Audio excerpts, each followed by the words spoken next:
Amazon जंगल,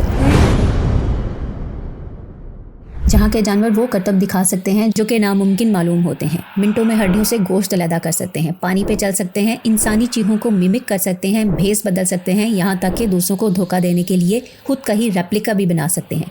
लेकिन कैसे? आइए जानते हैं हैरत कदा की इस वीडियो में। अमेज़न जंगल दुनिया का लार्जेस्ट और most diverse tropical rain forest है।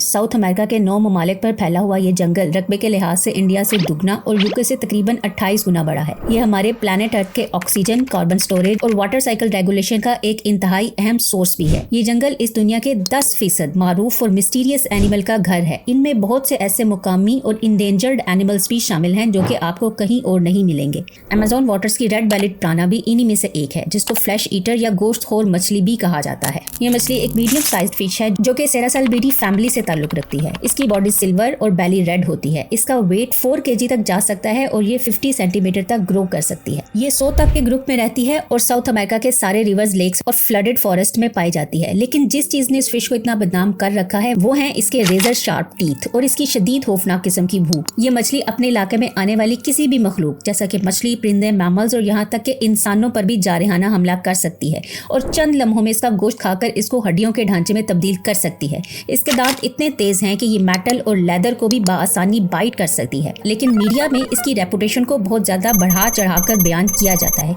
ये कोई बेअक्ल कातिल नहीं है बल्कि एक मौका प्रस्त किस्म की मछली है और ये सेहतमंदों को खाने की बजाय मरे हुए जख्मी जानवरों को खाने को तरजीह देती है। और जब गोश्त दस्तयाब ना हो तो ये प्लांट्स, फ्रूट और सीड भी खाती है। ये सिर्फ सेल्फ डिफेंस और स्ट्रेस और भूख की प्रोवोकेशन पर अटैक करती है। रेड बेलिड प्राना अमेज़न रिवर में सर्वाइवल और एडॉप्टेशन की एक फैसिनेटिंग एग्जाम्पल है, जहाँ फूड अवेलेबिलिटी और वाटर कंडीशंस बदलती रहती हैं। अब बात करते हैं ऐसे परिंदे के बारे में जो कि अमेज़न जंगल की रात की तन्हाइयों में इंसानों की तरह रोता है। इसका नाम पोटू बर्ड है। कैसे इस परिंदे की खौफनाक चीखें इसको सरवाइव करने में मदद करती हैं और इसके साथ साथ इसमें एक और इनक्रेडिबल क्वालिटी भी है। वो क्वालिटी क्या है और इसके पीछे का सीक्रेट क्या है, इसी के बारे में अब हम बात करेंगे। पोटू बर्ड रात का परिंदा है जो कि नाइट चार्स की फैमिली से ताल्लुक रखता है। इसकी बड़ी बड़ी आंखें, वाइड माउथ और बड़े लंबे विंग्स होते हैं। ये 40 सेंटीमीटर तक ग्रो कर सकता है और इसका वजन 220 ग्राम्स तक हो सकता है। ये वस्ती और जनूबी अमेरिका के जंगलात में रहता है जहां ये रात के वक्त कीड़े मकोड़े और छोटे वर्टिब्रेट्स का शिकार करता है। लेकिन जो चीज इस परिंदे को इतना पुरस्कार बनाती है वो है इसकी खौफनाक आवाज। ये परिंदा एक लंबी मातमी आवाज निकालता है जो कि इंसानी चीखों पुकार से मुशाबहत रखती है। कुछ लोग ये यकीन करते हैं कि इसकी ये चीख बैड लक या बदरूहों की निशानदही करती है और कुछ लोग ये भी समझते हैं कि ये इन परिंदों का आपस में बातचीत करने का या हमला अवरों से बचने के लिए वार्निंग देने का अंदाज है। लेकिन इस परिंदे की इस मातमी आवाज की एक और वजह भी हो सकती है। इसकी ये खौफनाक आवाज एको लोकेशन टूल के तौर पर काम करती है, यानी कि ये आवाज अंधेरे में इसको शिकार ढूंढने में मदद देती है। लेकिन पोटू बर्ड खुद शिकार बनने से कैसे बचता है? इसका जवाब इसके रूप बदलने की हैरत अंगेज सलाहियत में है, जिसको कैमोफ्लॉज भी कहते हैं। दिन के वक्त जब ये एक्टिव नहीं होता तो एक शाख पर बैठता है और खुद पर इर्द गिर्द के माहौल का रूप धार लेता है। ये अपनी येलो पुतलियों को छुपाने के लिए आंखें बंद कर लेता है और टूटी हुई टहनी की नकल करने के लिए अपनी चोंच को ऊपर की तरफ रखता है। यहाँ तक कि ये अपने तमाम परों और पोस्चर को भी एडजस्ट करता है ताकि ये दरख्त की छाल के रंग और टेक्सचर को मैच कर सके। अगर इसको डिस्टर्ब किया जाए तो ये अपना मुंह वाइडली ओपन करके अपना सुर्ख रंग का गला दिखाता है,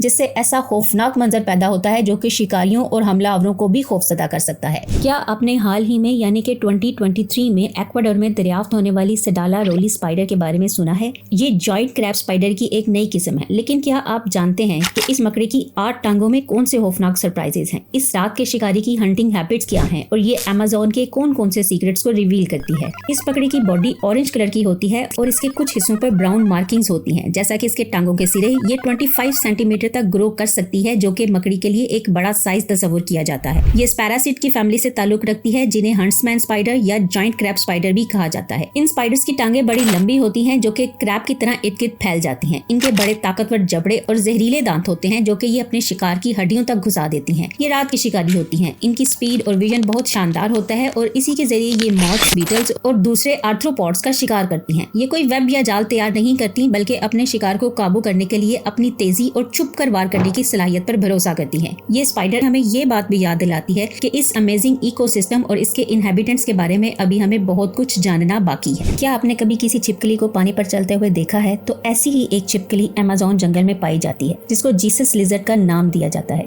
जीसस लिजर्ड कैसे ग्रेविटी को डिफाई करती है और पानी पर भागती दौड़ती है, इसकी ये नाकाबिले यकीन महारत अमेज़न एडॉप्टेशन के बारे में क्या चीज जाहिर करती है। तो आइए पानी के इस बाजीगर के पीछे छुपे राज से पर्दा उठाते हैं। जीसस लिजर्ड, जिसको बैसिलिस्क लिजर्ड भी कहा जाता है, कोरिडोफैनिडाई फैमिली से ताल्लुक रखती है और एक मीडियम साइज छिपकली है। इसकी लंबे दुम, वेब्ड टोज यानी जालीदार पांव और सर और बैक पर एक ताज होता है। इसका वेट 200 ग्राम तक और लंबाई 80 सेंटीमीटर तक जा सकती है। ये वस्ती और जनूबी अमेरिका के जंगलों और आबी इलाकों में रहती है, जहाँ ये इंसेक्ट्स, फ्रूट और स्मॉल एनिमल्स खाती है। लेकिन जो चीज इस छिपकली को गैर मामूली बनाती है वो है इसकी पानी पर भागने की सलाहियत। ये छिपकली पानी पर 12 किलोमीटर पर आवर की स्पीड से भाग सकती है और इस मकसद के लिए ये अपनी दुम को तवाजुन और आगे बढ़ने के लिए इस्तेमाल करती है। ये डूबने से पहले पानी में 20 मीटर का फासला तय कर सकती है। लेकिन कैसे इसने ये बाजीगरी सीखी? तो इसका राज इसके पाँव में छुपा है। इस छिपकली के पीछे पंजों के साथ जिल्द की झालरें या किनारे से बने होते हैं, जो कि पानी पर कदम रखने के साथ फैल जाती हैं। ये झालरें एयर पॉकेट्स क्रिएट करती हैं, जिससे सरफेस एरिया बढ़ जाता है और पानी पर प्रेशर कम हो जाता है। इससे ये छिपकली इस काबिल हो जाती है कि ग्रेविटी और ड्रैग फोर्सेस पर काबू पा सके। ताहम ये टेक्निक सिर्फ शॉर्ट ड्यूरेशन और हाई स्पीड के लिए है। अगर ये छिपकली सुस्त हो जाए या रुक जाए तो पानी में डूब जाएगी। इस छिपकली को इस स्किल की क्या जरूरत है? तो इसका जवाब है सर्वाइवल। ये छिपकली वाटर वॉकिंग एबिलिटी को शिकारियों से एस्केप के लिए इस्तेमाल करती है, जिनमें स्नेक्स, बर्ड्स और मगरमच्छ शामिल हैं। खुराक की तलाश में ये दरिया या नहरों को पार भी कर सकती है और जरूरत पड़ने पर पानी के नीचे तैर भी सकती है। ये छिपकली एडॉप्टेशन और लोकोमोशन की एक शानदार मिसाल है। ये हमें ये भी दिखाती है कि नेचर हमारी एक्सपेक्टेशंस और फिजिक्स के बारे में हमारी अंडरस्टैंडिंग को कैसे चैलेंज कर सकती है। क्या आप सोच सकते हैं कि कोई जानवर खुद को हमलावरों से बचाने के लिए खुद को ही चारा बना दे? तो जी हाँ, ऐसी ही एक स्पाइडर अमेज़न फॉरेस्ट में पाई जाती है, जो कि खुद का ही डेकोय यानी चारा बनाती है, या आप उसको रेप्लिका भी कह सकते हैं। कैसे इसका ये धोखा इसको हमलावरों से बचाता है और इतनी शानदार स्ट्रेटेजी से हम क्या सीख सकते हैं?